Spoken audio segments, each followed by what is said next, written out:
I'm always happy to come across tidbits of African history, things that I didn't really know. Now, usually when I hear the name Bilal, it's in reference to the American R&B singer. You know that he's an African American R&B singer, but in African antiquity, and particularly in the history of Islam, there was a legendary figure who was one of the companions of Muhammad, the Prophet Muhammad, and his name was Bilal Ibn Rabah. Now, Bilal Ibn Rabah was an African that was born in Mecca. He was born in Mecca, but he was of direct African lineage, and he was enslaved during the time of the Arab slave trade. He was enslaved, and during his enslavement, he was actually tortured because of his religious foundation. He was devout in his belief of one God, who he called Allah.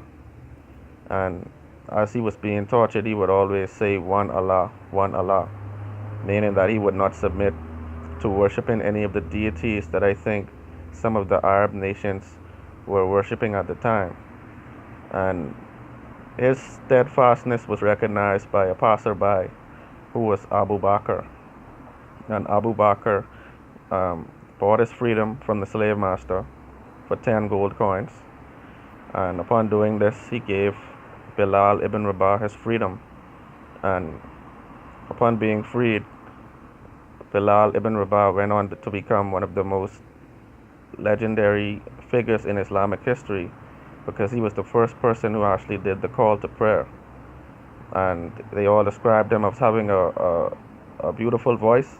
And so he was chosen by the Prophet Muhammad to do this. And I just found it interesting that he was of African descent. And apparently, he actually ventured into Ethiopia. Now, I'm speculating maybe this was the outset of the community in Ethiopia that exists today. There's a strong Islamic community in Ethiopia. Perhaps they stem from Bilal ibn Rabah's legacy. But I just wanted you all to look him up, check him out. That's another fact in African history.